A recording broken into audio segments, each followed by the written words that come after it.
Live from New Delhi, you're watching DD India News Hour, India's voice to the world. I'm Preeti Kaur. Coming up in the next 1 hour. US President Joe Biden pardons his son Hunter despite previous statements to the contrary. President-elect Trump slams decision as an abuse and miscarriage of justice. US, France, Germany and UK urge de-escalation as fighting intensifies in Syria. At least 25 people killed in airstrikes in the country's rebel-held northwest.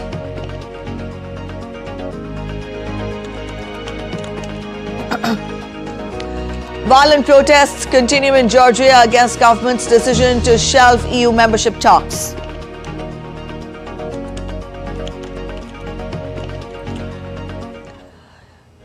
Plastic pollution treaty talks to combat pollution conclude in South Korea with no agreement. Negotiators plan to meet again next year. And Indian Parliament to reconvene proceedings. Several bills lined up for discussions in both the houses. External Affairs Minister to make a statement on India-China relations in the lower house.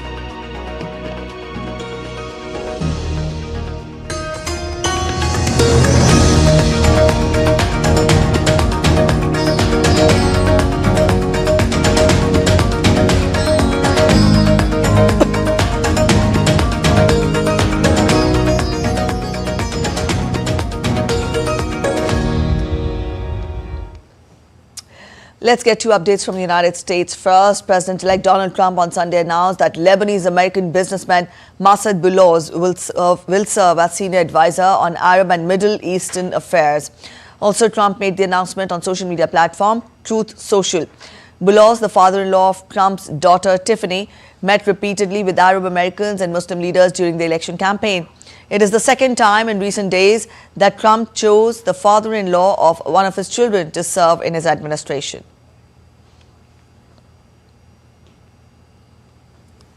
Earlier on Saturday, Trump picked his son-in-law, Jared Kushner's father, real estate mogul Charles Kushner, to serve as U.S. ambassador to France.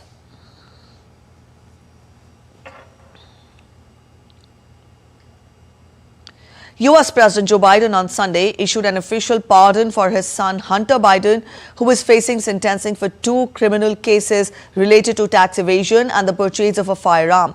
We get you a detailed report ahead. US President Joe Biden on Sunday issued an official pardon for his son Hunter despite assurances that he would not intervene in the legal troubles. Hunter was facing sentencing for 2 criminal cases, including a federal conviction for illegally buying a gun. The younger Biden has also pleaded guilty in a separate tax evasion trial, but had not faced sentencing. Biden had repeatedly said he wouldn't pardon his son. Biden's statement on pardon said Hunter was singled out only because he is the son of the US president. Expressing his dismay, President Biden said that he kept his word of not interfering in the judicial proceedings of his son, despite the fact that he was being selectively and unfairly prosecuted. The pardon has come after the White House press secretary said as recently as September that Biden wouldn't issue a pardon for Hunter. It is a full and unconditional pardon, and the decision cannot be rescinded by the President-elect Donald Trump. But that didn't prevent Trump from firing stinking salvos at Biden and the Democrats. In a social media post, Trump said, and I quote, "Does the pardon given by Joe to Hunter include the J6 hostages who now have been imprisoned for years? Such an abuse and miscarriage of justice." It is not the first time that a president has used his executive power to commute the sentence of a family member. On his last day in office, former President Bill Clinton pardoned his half-brother Roger Clinton for an old cocaine charges, while Donald Trump pardoned his son-in-law father for tax evasion and other crimes.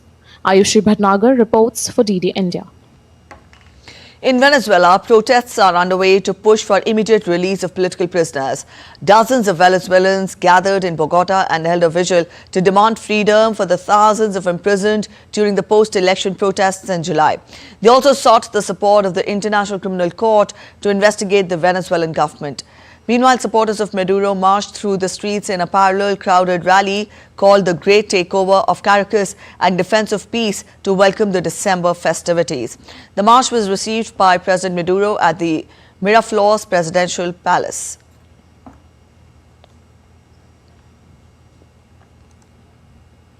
Clashes between protesters and police continued in Georgia's capital through the Sunday night. The crisis has deepened since Thursday's announcement that the government would freeze EU talks for 4 years, sparking a wave of protests in the capital and also other cities. We get to more in this report.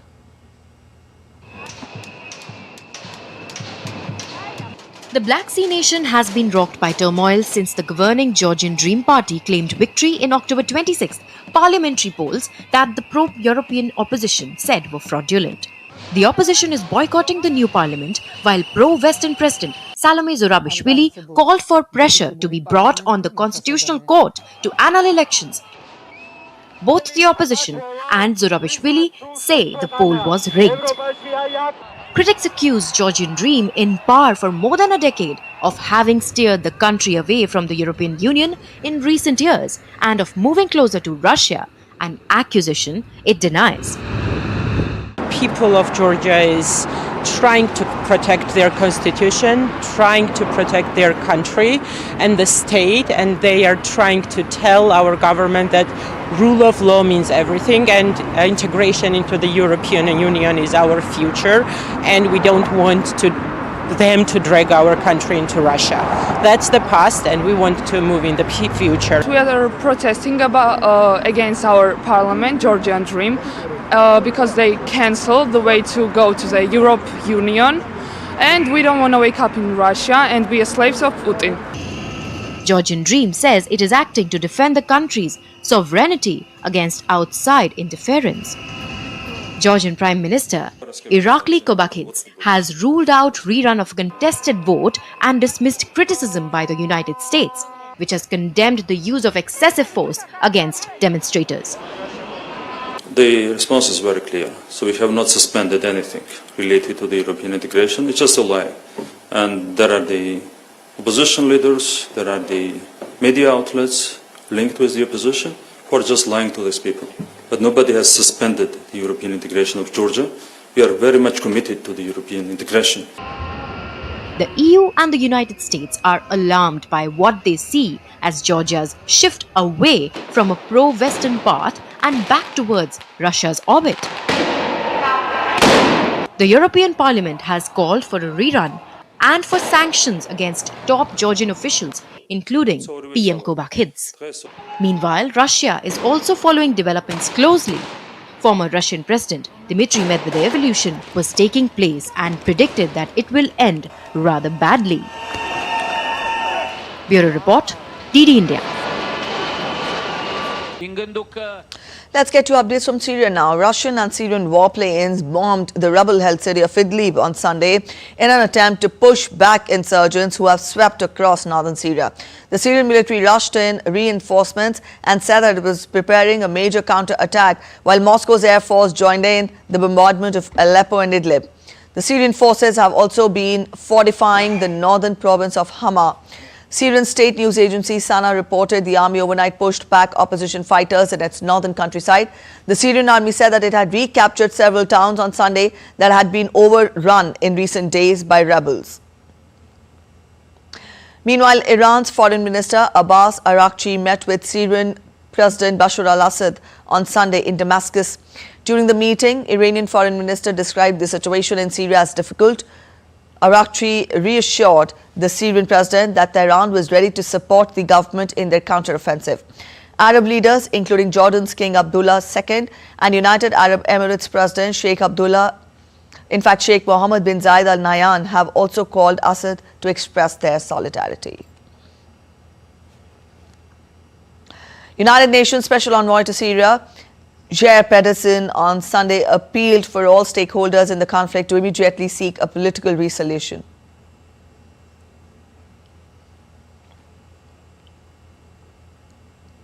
The United States and its allies France, Germany and Britain called on Sunday for de-escalation in Syria and urged for the protection of civilians and infrastructure. The countries in a joint statement stated that the current escalation only underscores the urgent need for a Syrian-led political solution to the conflict in line with UNSCR 2254.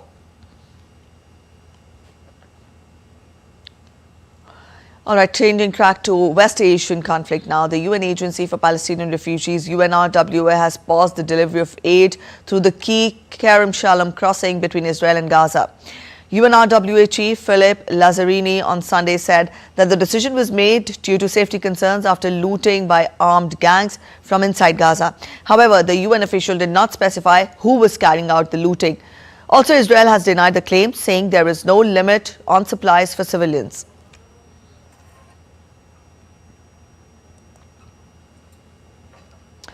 The Israel Defense Forces said that its troops removed several threats from Hezbollah in southern Lebanon that were in violation of the ceasefire conditions. The IDF identified and eliminated several terrorists near a church in southern Lebanon, which it claimed was actively used by Hezbollah.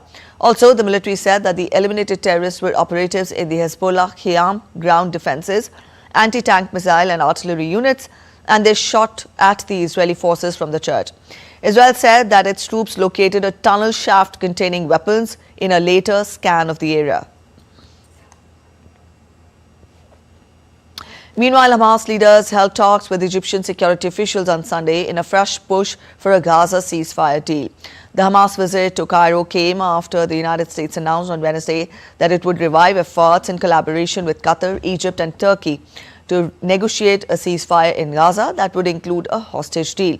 White House National Security Advisor Jake Sullivan said on Sunday that the White House was working on a ceasefire and hostage release deal in Gaza, but is not there yet. While Israeli Foreign Minister Gideon Sa'ar said that there was some indication of progress, stressing that Israel's conditions for the deal have not changed.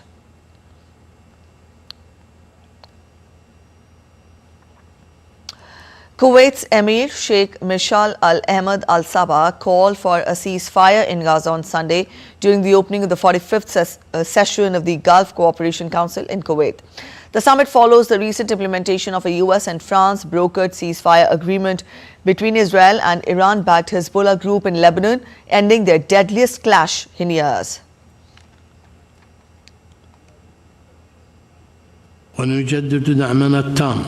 We reiterate our full support for all contributions from the GCC countries aimed at stabilizing the region, including the leadership of the Brotherly Kingdom of Saudi Arabia in efforts to recognize the state of Palestine as part of the international coalition for implementing the two-state solution. Additionally, we commend their hosting of the joint Arab-Islamic follow-up summit. You're watching DD India News. We're heading for a short break, but after the break, Bangladesh stops 83 ISKCON members with valid travel documents from travelling to India.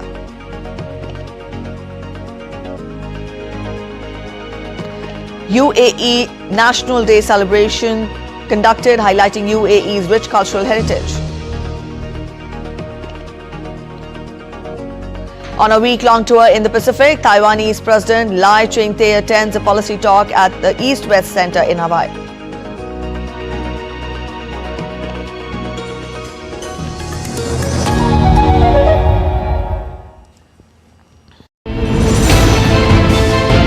Geopolitics and trade deals. Economic challenges amid development. Hard work and the path to prosperity. It's the economy, always. Between walkers, money is what money does and says. Supply creates its own demand. Between the bulls pulls and bears tears. When supply chains globalization and India rises to the podium. We'll get you centered with the Economic Brief at 8 p.m. every Thursday on DD India. Welcome back. After the break, you're watching DD India News Hour. Bangladesh stopped 83 ISKCON members from travelling to India through Benapole checkpost in the last 2 days, despite them possessing valid passports and visas. Imtiaz Ehsanul Qadir Bhulian, and also officer in charge of Benapole Immigration Office Immigration police confirmed that these ISKCON members from different districts of Bangladesh came to the Benapole immigration to go to India to perform religious ceremonies, and they returned them back. Bhuyan also said that ISKCON members reportedly had valid passports and visas but lacked specific and government permission for travel. He also said that they consulted the special branch of police and received instructions from the high authorities not to permit them.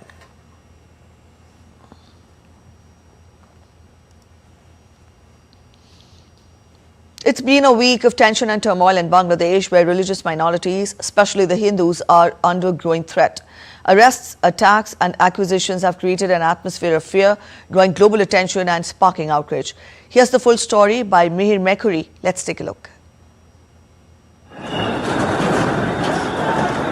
It has been a tense week for Bangladesh. Persecution of minorities, particularly Hindus, shows no signs of abating. Those who dare to speak out are being silenced. The situation deteriorated further when Hindu priest Chinmoy Krishna Das Prabhu was arrested on November 25th on sedition charges. In a worrying development, 2 more individuals linked to ISKCON have also been detained. अभी तक बांग्लादेश में 4 ब्रह्मचारियों को गिरफ्तार किया गया है। हमारे एक ISKCON सेंटर में भी एक कल तोड़फोड़ हुई, तो ये दूसरी घटना है। एक शिवचर में मंदिर को तो बंद करा दिया था। Journalists too are facing the heat in Bangladesh.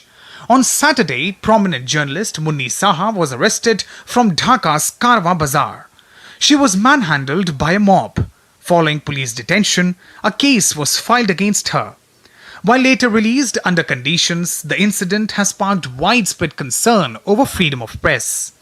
Transport Minister of India's northeastern state of Tripura, Sushanta Chaudhary, alleged that a bus travelling from Agartala to Kolkata was attacked in Bangladesh. Chief Minister Manik Saha expressed deep concern over the incident. बस जब जा रही थी तो एक auto वहां पर आ गया, तो उसके थोड़ा सा उसमें एक्सीडेंट हो गया। तो उसको लेके मेरे ख्याल से जो मेरा पास इंफॉर्मेशन है, जो वहां पर बातचीत के बाद कोई मॉनिटरी उनको बेनिफिट देना था वो ऑटो वाले को, वो देने के बाद वहां पर कोई समस्या नहीं हुआ। उसके बाद वो ढाका में पहुंच गया, इतना खबर मेरा पास है। Amid these incidents, Hindus across India gathered at ISKCON temples on Sunday to pray for the safety of religious minorities in Bangladesh.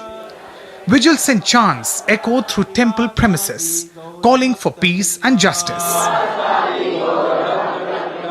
We are deeply concerned about the situation of our devotees and other minorities in Bangladesh, and we request the world governments to come up and to discuss the matter with the Bangladeshi government so that the things can be settled out peacefully.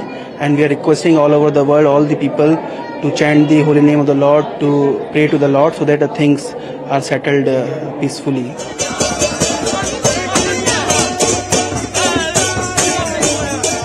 India too has expressed its deep concern over the escalating violence against minorities in Bangladesh. New Delhi has urged Bangladesh's interim administration to take concrete steps to protect its minorities. Mihir Mekuri reporting for DD India. Indian Minister Jayant Chaudhary participated as the chief guest in the 53rd Eid al-Ittihad National Day celebrations of the United Arab Emirates in New Delhi on Sunday. The event highlighted UAE's rich cultural heritage, featuring folk heritage, folk music, dance performances, and underscored the strong and growing relationship between India and the UAE. During the event, UAE Ambassador to India, Abdul Nasser Al-Shali, expressed his appreciation for the importance of relationship between India and the UAE, stressing on the value of people-to-people connections. Union Minister Chaudhary highlighted the deep historical and cultural connections between India and the UAE. The event highlighted a promising future for the enduring relationship between both the countries.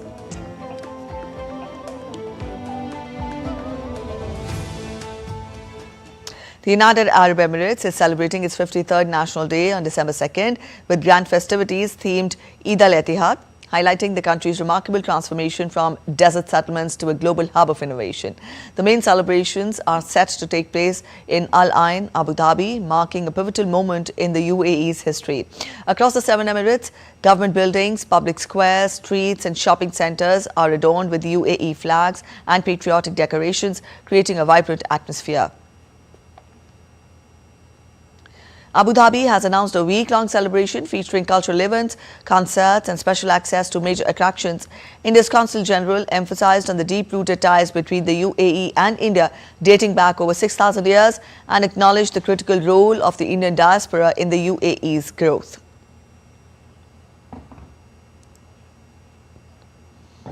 I would like to convey my heartfelt wishes on the 53rd National Day of the United Arab Emirates. Today is the day when the whole country, especially the expatriates, which includes the 4 million strong Indian community who recount the fabulous journey of a country, which is becoming a beacon of the world, not just for its economical and technological progress, but also for being a symbol of tolerance, inclusivity and coexistence. Countries negotiating a global treaty to curb plastic pollution failed to reach an agreement on Monday, with more than 100 nations wanting to cap production, while a handful of oil producers were prepared only to target plastic waste. DD India's Antara Sinha gets us more.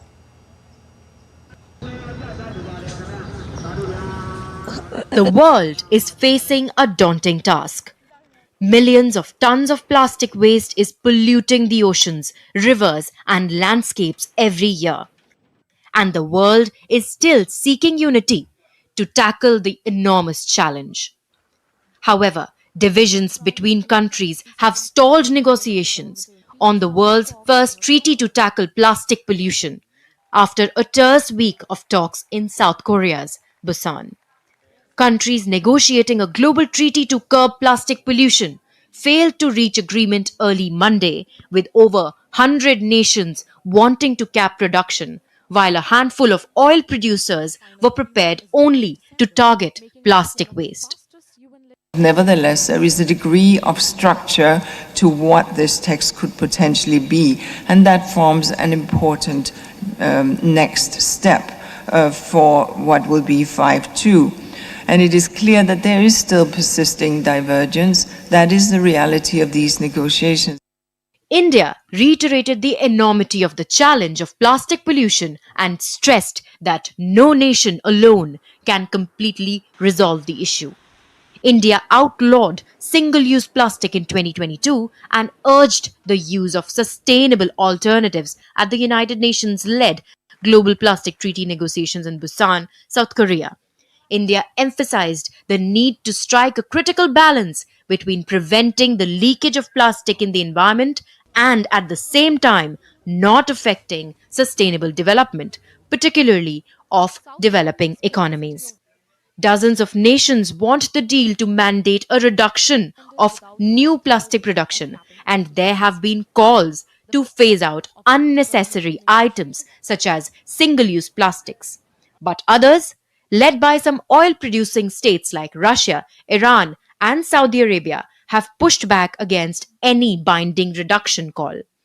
For a week, delegates from nearly 200 nations meeting in South Korea wrestled with how to stop millions of tons of plastic waste entering the environment each year. 2 years ago, countries agreed they would find a way to address the crisis by the end of 2024. The meeting in Busan, South Korea, was meant to be the final fifth round of negotiations, but after late-night talks, countries were unable to resolve their differences, missing their 2-year deadline. Antara Sinha for DD India. All right, let's get to other updates. Now, the United States faces extreme winter conditions as heavy snowfall and freezing temperatures impact several regions. The first major snowfall of the season blanketed parts of New York, Pennsylvania and Michigan during the hectic U.S. holiday travel and shopping weekend, with numbing cold and heavy snow forecast to persist through the early part of the week and cause hazards in the Great Lakes, Plains and Midwest regions. The snowstorm led to an emergency declaration in parts of New York and a disaster declaration in Pennsylvania, with officials warning of dangerous conditions for Thanksgiving travelers returning home.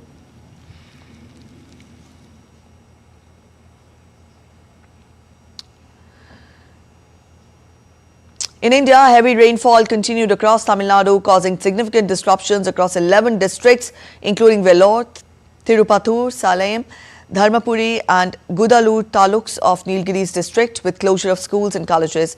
Several express trains have been cancelled between Vikravandi and Mundiyappakam due to operational issues and rising water levels. Meanwhile, farmers are facing significant crop damage as there are serious conditions and concerns about yield lost and potential crop discoloration due to the extensive flooding. Residents are advised to stay alert, follow local administration guidelines and take necessary precautions during this extreme weather event.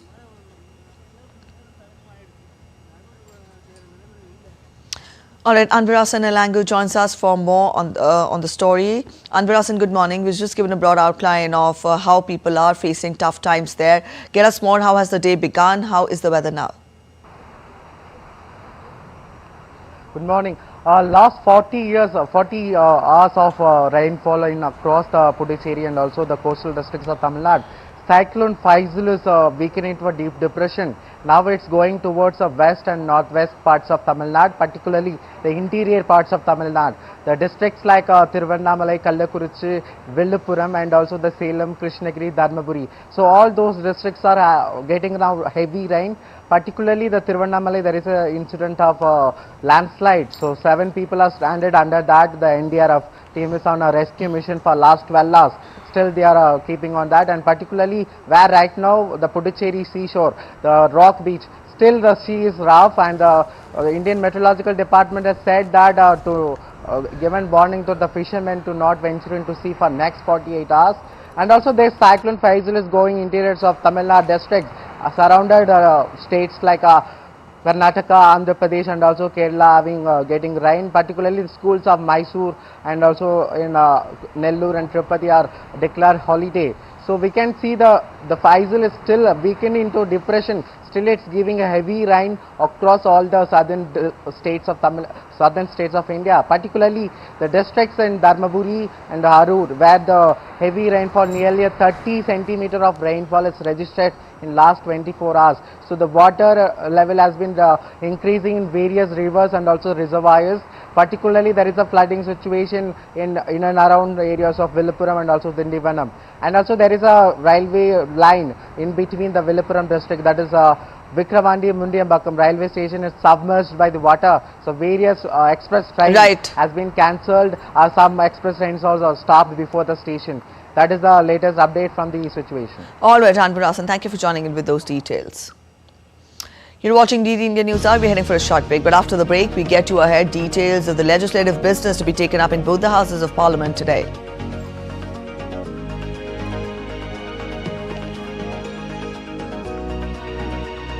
As a reminder to the gas tragedy in Bhopal, one of the deadliest industrial pollution disasters in history, 2nd December is marked as National Pollution Control Day.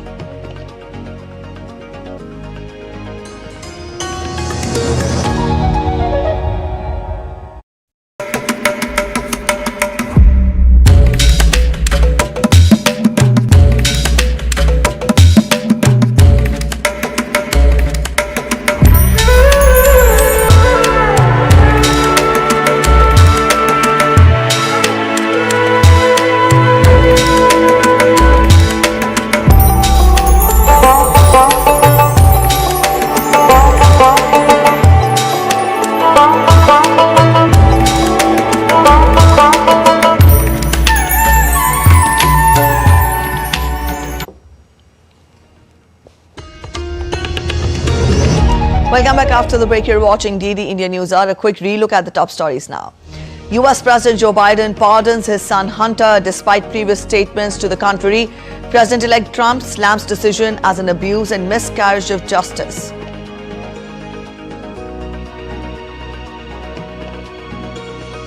US, France, Germany and UK urge de-escalation as fighting intensifies in Syria. At least 25 people killed in airstrikes in the country's rebel-held northwest. Plastic pollution treaty talks to combat pollution concludes in South Korea with no agreement. Negotiators plan to meet again next year. The Indian Parliament will resume proceedings on Monday with several important bills lined up for discussion in both the houses. Key bills including Banking Laws Amendment Bill 2024, the Railways Amendment Bill 2024 will be taken up for consideration and passage in the lower house, while the Coastal Shipping Bill 2024 will be introduced in the House. Also, External Affairs Minister Dr. S. Jaishankar will make a statement regarding the recent developments in India's relations with China.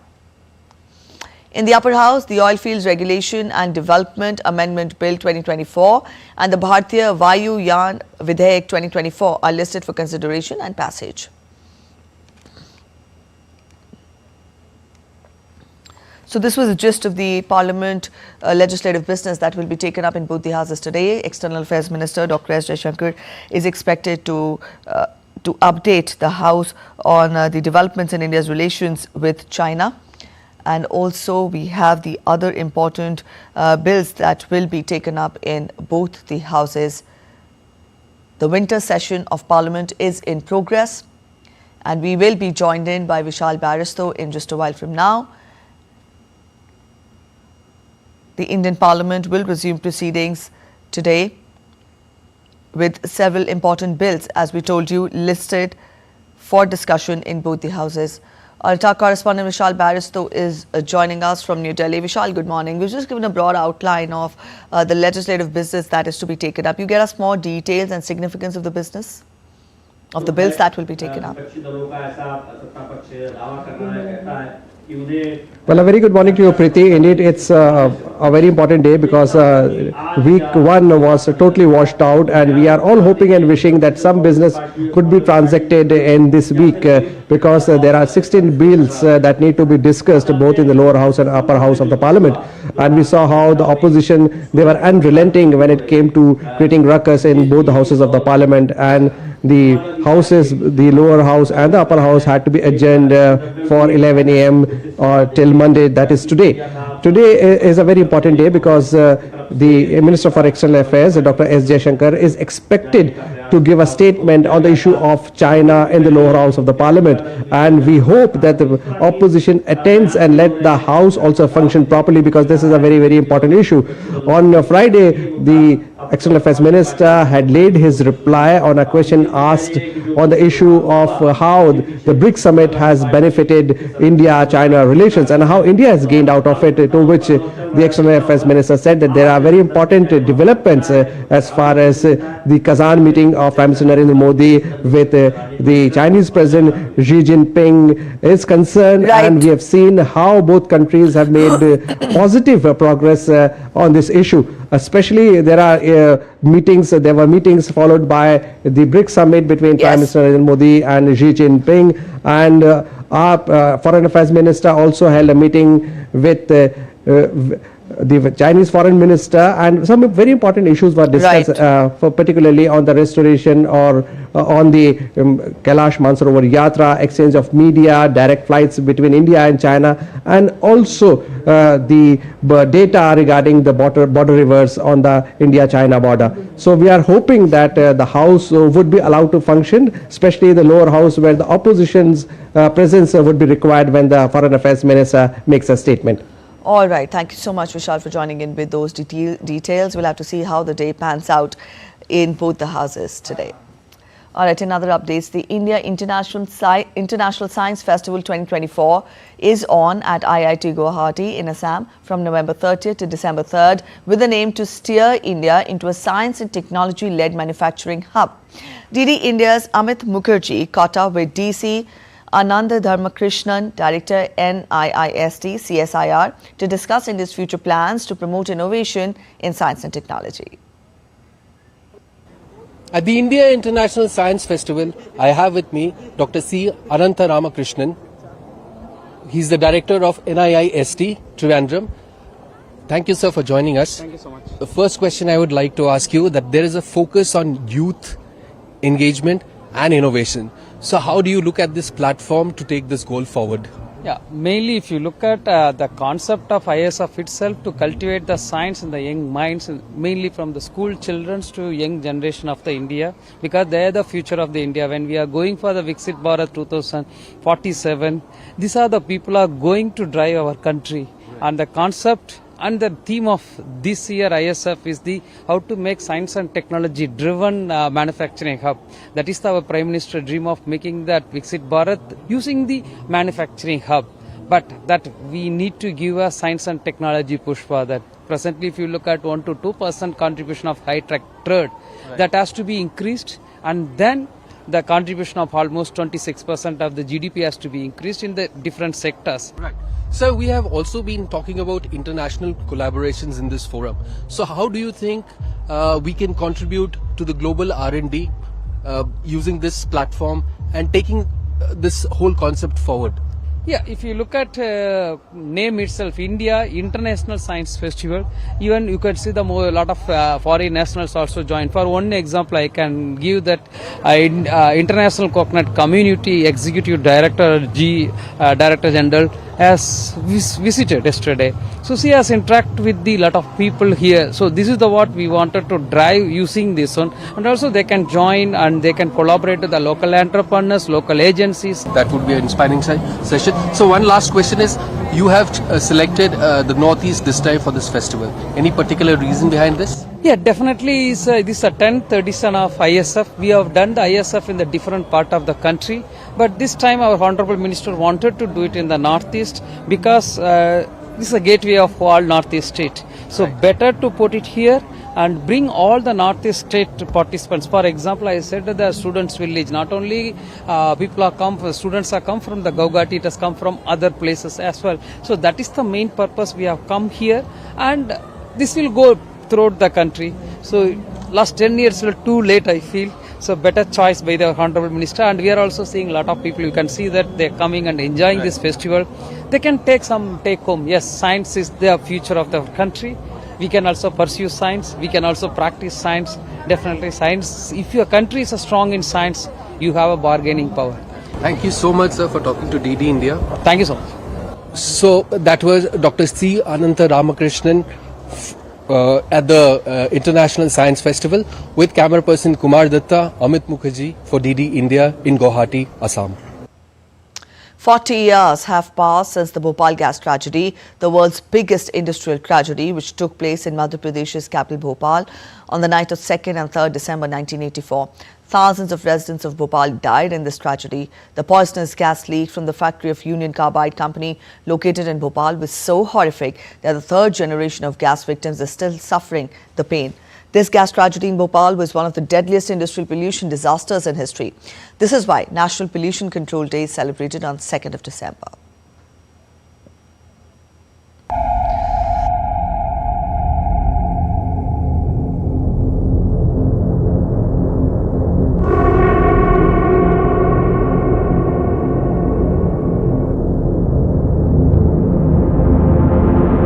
These children are a stark, poignant reminder of the horrors that befell on Bhopal on the fateful intervening night of 2nd and 3rd December in 1984.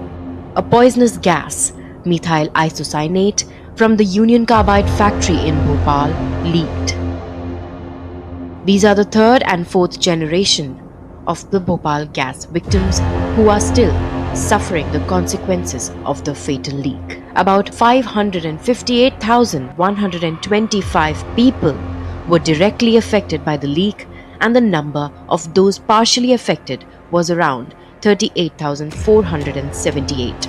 3,900 were left completely disabled. भयावह मंजर था कि road पे लाशें पड़ी हुई थी, मवेशी पड़े हुए थे। आप सोचिए क्या स्थिति होगी। तो ये गैस पीड़ितों की अब तीसरी पीढ़ी है जो इस दंश को झेल रही है, और पुरानी पीढ़ी में तो गंभीर बीमारियां, किडनी है और तमाम तरह की गंभीर बीमारियां हो ही रही हैं। The Modi government has linked the Bhopal gas victims and their children with the Ayushman scheme. Ayushman cards of a large number of gas victims have already been made, and the work of making Ayushman cards for the remaining ones is also underway. Earlier, gas victims had to depend on Bhopal's gas relief hospitals for free treatment. But now, they can get free treatment up to Rs 5 lakh in any corner of the country through Ayushman scheme. जो gas पीड़ितों के लिए Ayushman card जो बने हैं, अब उससे ये होगा कि आदमी कहीं प्राइवेट में जहाँ भी उसकी मर्जी आएगी वो इलाज करा लेगा। गरीब को मतलब एक सहायता मिली आयुष्मान की, हो तो कोई दिक्कत ही नहीं है उसमें। हाँ, हमारा कार्ड बन गया, हमारे घर में सभी का बन गया।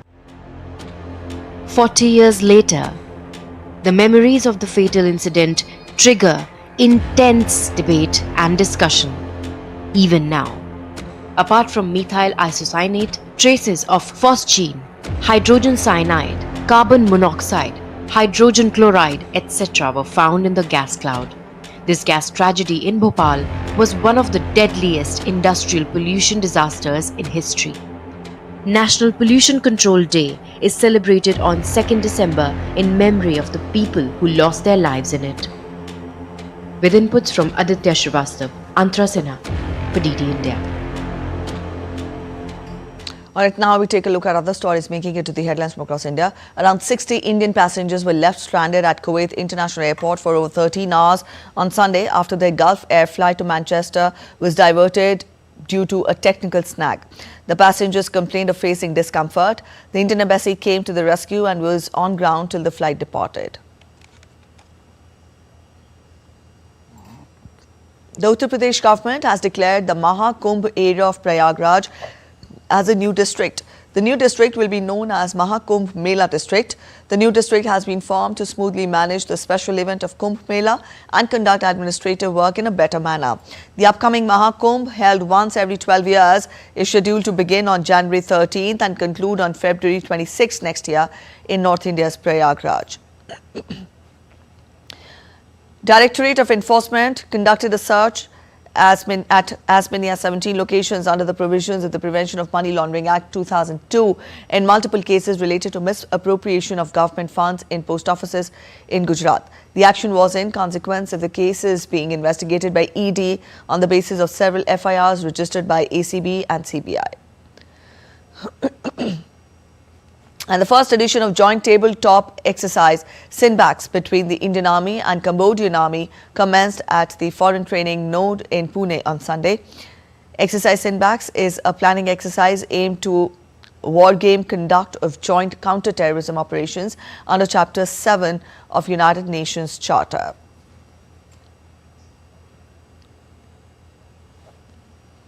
A short break ahead, but after the break, overshadowed by slumping sales, Stellantis CEO Carlos Tavares resigns abruptly, company to be run by interim executive committee. And in sports, Liverpool beat Manchester City in the Premier League clash. We also get you the start of Christmas festivities and the annual Disney parade.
Welcome back after the break. You're watching DD India News. Let's get you updates from the world of business now.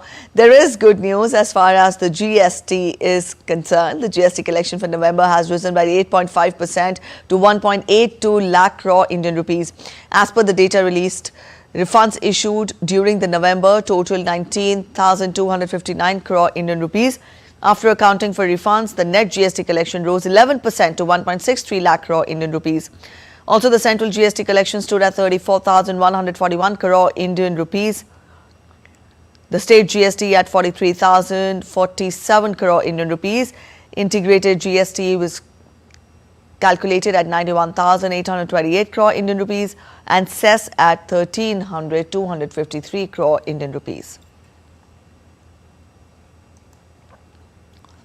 In what is expected to be a pivotal week for the possibility of US rate cuts, the dollar crept higher on Monday in what is shaping up to be a critical week, while the yen's recent rebound was underpinned by wagers on rising rates at home. Over the weekend, Bank of Japan Governor Kazuo Ueda said that the next interest rate hikes are nearing, in the sense that economic data are on track. Following figures showing Tokyo inflation picked up in October. Markets now imply a 56% chance that the Bank of Japan will hike by a quarter point to 0.5% at its policy meeting on December 18th and 19th. Stellantis chief executive Carlos Tavares resigned abruptly on Sunday. News came in 2 months after a profit warning at the maker of Jeep, Fiat and Peugeot cars that has lost around 40% of its value this year. The company said that it would seek to find a replacement for the CEO in the first half of next year. Previously regarded as one of the most respected executives in the auto industry, Tavares' approach came under scrutiny after slumping sales in North American-led automaker in September to issue a profit warning on its 2024 results. Now, that included a forecast for a cash burn of up to $10.6 billion, mostly due to slow sales and bloating inventories in its North American market. Stellantis shares have lost around 40% of their value this year, while shares of US rival Ford Motor are down 7% this year and General Motors up 55%.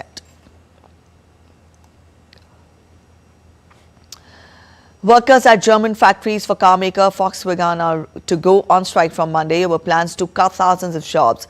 The crisis-ridden auto titan has been locked in bitter talks with unions since announcing in September that it was weighing the unprecedented step of shutting many plants in Germany, where it has around 120,000 employees. Volkswagen has been hit hard by high manufacturing costs at home, a stuttering shift to electric vehicles and tough competition in key market China. Volkswagen's powerless financial position was highlighted in October when it reported a 64% plunge in the third quarter profits. The crisis at one of Germany's industrial titans comes as Eurozone's top economy is struggling and amid heightened political uncertainty with early elections looming in February. A quick look at other stories making it to the headlines from across the world now. Taiwanese President Lai Ching-te attended a policy talk at the East-West Center in Hawaii on Monday, which was the second day of his stopover in the U.S. island. Lai is on a week-long tour in the Pacific. He said that he would usher in a new era of democracy.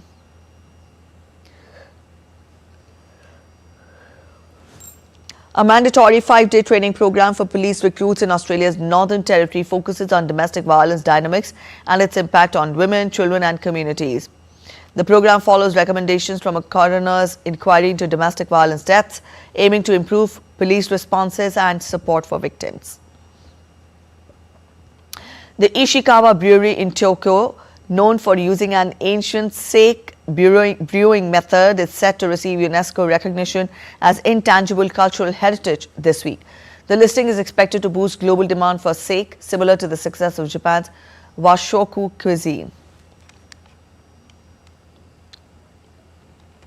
Let's turn focus to sports updates now. Liverpool overawed arch rivals Manchester City in a 2-0 win on Sunday to take a 9-point lead at the top of the Premier League and extend their opponents' slump to 7 games without a win. Cody Gakpo and Mohamed Saleh scored the goals for Liverpool as the result was City's first 4-game losing streak in the Premier League since 2008. The loss has pushed Pep Guardiola's side down to an unfamiliar 5th in the table, 11 points behind their greatest rivals of recent years.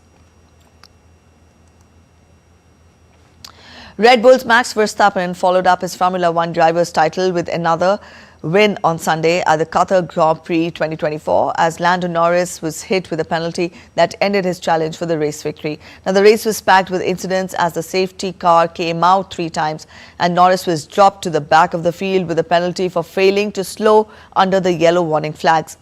Charles Leclerc was second for Ferrari and Norris's McLaren teammate Oscar Piastri was third. Verstappen won his fourth consecutive title in Las Vegas last week and has won 2 of the last 3 races after not having won since June before that. Fiorentina midfielder Eduardo Bove was taken off the pitch in an ambulance after collapsing shortly after the start of their Serie A match against Inter Milan on Sunday. Play was halted at the stadium with a 0-each score to review a potential VAR check on a disallowed Lautaro Martinez goal when Bove suddenly collapsed in the 17th minute.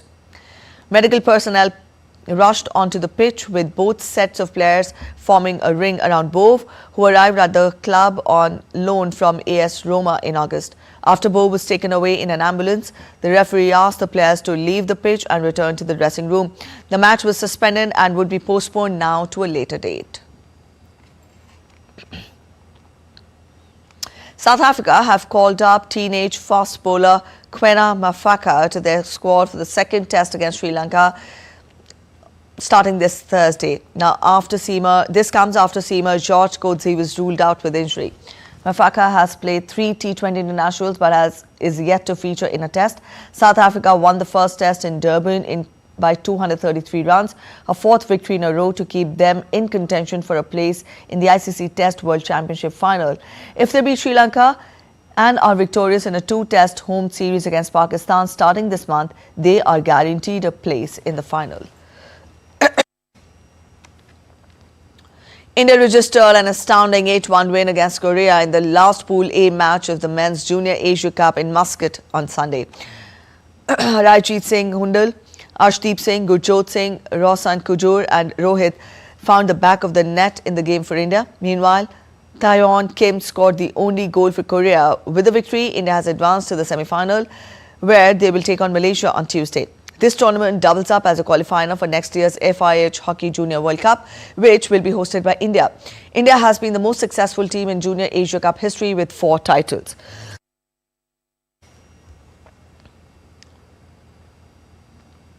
All right, before we leave, we take you to Chile, which is witnessing an entertaining event ahead of the holidays. The annual Disney parade in the capital city of Santiago on Sunday marked the start of Christmas season, drawing large crowd of children eager to see their favorite characters.